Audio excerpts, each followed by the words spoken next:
بسم اللہ الرحمن الرحیم۔ السلام علیکم، welcome to my YouTube channel. میرے چینل پس پردہ میں آپ کو خوش آمدید، حاضر خدمت ہوں ایک نئی کہانی کے ساتھ۔ اجمیر شریف میں نعتیہ مشاعرہ تھا۔ فہرست بنانے والوں کے سامنے یہ مشکل تھی کہ جگر مراد آبادی صاحب کو اس مشاعرے میں کیسے بلایا جائے۔ وہ کھلے ریند تھے اور نعتیہ مشاعرے میں ان کی شرکت ممکن نہیں تھی۔ اگر فہرست میں ان کا نام نہ رکھا جائے تو پھر مشاعرہ ہی کیا ہوا۔ منتظمین کے درمیان سخت اختلاف پیدا ہو گیا، کچھ ان کے حق میں تھے اور کچھ خلاف۔ دراصل جگر کا معاملہ تھا ہی بڑا اختلافی۔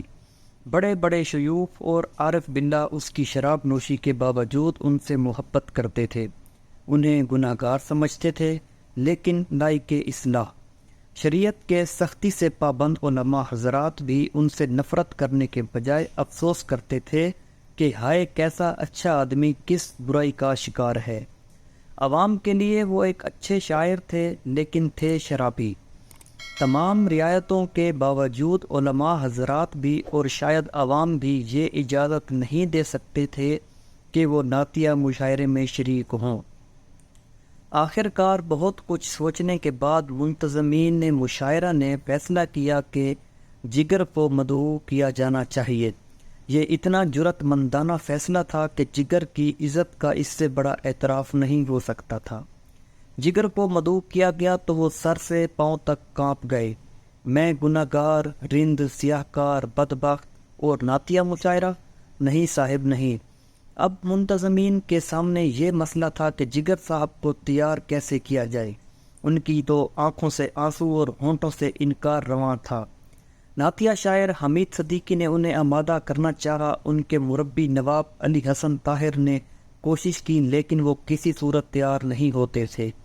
بالآخر اصغر گونڈوی نے حکم دیا اور وہ چپ ہو گئے۔ سرہا نے بوتل رکھی تھی، اسے کہیں چھپا دیا، دوستوں سے کہہ دیا کہ کوئی ان کے سامنے شراب کا نام تک نہ لے۔ دل پر کوئی خنجر سے لکیر سی کھینچتا تھا۔ وہ بے ساختہ شراب کی طرف دوڑتے تھے مگر پھر رک جاتے تھے۔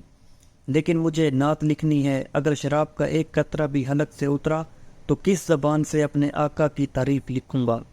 یہ موقع ملا ہے تو مجھے اسے کھونا نہیں چاہیے۔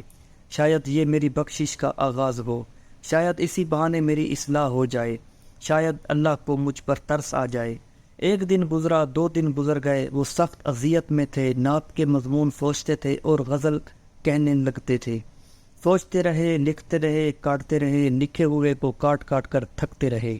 آخر ایک دن نعت کا مطلع ہو گیا، پھر ایک شعر ہوا، پھر تو جیسے بارش انوار ہو گئی۔ نعت مکمل ہوئی تو انہوں نے سجدہ شکر ادا کیا۔ مشاعرے کے لیے اس طرح روانہ ہوئے جیسے حج کو جا رہے ہوں، کونین کی دولت ان کے پاس ہو، جیسے آج انہیں شہرت کی سدرۃ المنتہا تک پہنچنا ہو۔ انہوں نے کئی دن سے شراب نہیں پی تھی، لیکن حلق خشک نہیں تھا۔ ادھر تو یہ حال تھا، دوسری طرف مشاعرہ گاہ کے باہر اور شہر کے چوراہوں پر احتجاجی پوسٹر لگ گئے تھے کہ ایک شرابی سے نعت کیوں پڑھوائی جا رہی ہے۔ لوگ بپھرے ہوئے تھے، اندیشہ تھا کہ جگر صاحب کو کوئی نقصان نہ پہنچ جائے۔ یہ خطرہ بھی تھا کہ لوگ اسٹیشن پر جمع ہو کر نعرے بازی نہ کریں۔ ان حالات کو دیکھتے ہوئے منتظمین نے جگر کی آمد کو خفیہ رکھا تھا۔ وہ کئی دن پہلے اجمیر شریف پہنچ چکے تھے، جبکہ لوگ سمجھ رہے تھے کہ مشاعرے والے دن آئیں گے۔ جگر اپنے خلاف ہونے والی ان کارروائیوں کو خود دیکھ رہے تھے اور مسکرا رہے تھے۔ کہاں پھر یہ مستی، کہاں ایسی ہستی، جگر کی جگر تک ہے میں خاریاں۔ آخر مشاعرے کی رات آ گئی۔ جگر کو بڑی حفاظت کے ساتھ مشاعرے میں پہنچا دیا گیا۔ اسٹیج سے آواز ابھری، رئیس المتغزلین حضرت جگر مراد آبادی۔ اس اعلان کے ساتھ ہی ایک شور بلند ہوا۔ جگر نے بڑے تحمل کے ساتھ مجمع کی طرف دیکھا اور محبت بھرے لہجے میں گویا ہوئے، آپ لوگ مجھے ہوٹ کر رہے ہیں یا نعت رسول پاک کو، جس کے پڑھنے کی سعادت مجھے ملنے والی ہے، اور آپ سننے کی سعادت سے محروم ہونا چاہتے ہیں۔ شور کو جیسے سانپ سونگھ گیا ہو۔ بس یہی وہ وقفہ تھا جب جگر کے ٹوٹے ہوئے دل سے یہ صدا نکلی، ایک رند ہے اور مدت سلطان مدینہ، ہاں کوئی نظر رحمت سلطان مدینہ۔ جو جہاں تھا ساکت ہو گیا، یہ معلوم ہوتا تھا کہ جیسے ان کی زبان سے شعر ادا ہو رہا ہے اور قبولیت کا پروانہ عطا ہو رہا ہے۔ نعت کیا تھی؟ گناہ گار کے دل سے نکلی ہوئی آہ تھی، خواہش پناہ تھی، آنسوؤں کی سبیل تھی، بخشش کا خزینہ تھی۔ وہ خود رو رہے تھے اور سب کو رلا رہے تھے۔ دل نرم ہو گئے، اختلاف ختم ہو گئے۔ رحمت عالم کا قصیدہ تھا، بھلا غصے کی کھیتی کیوں کر ہری رہتی۔ یہ نعت اس شخص نے کہی نہیں ہے، اس سے کہلوائی گئی ہے۔ مشاعرے کے بعد سب کی زبان پر یہی بات تھی، اور نعت یہ ہے: ایک رند ہے اور مدت سلطان مدینہ، ہاں کوئی نظر رحمت سلطان مدینہ۔ دامان نظر تنگو فراوانی یہ جلوہ، اے طلت حق طلت سلطان مدینہ۔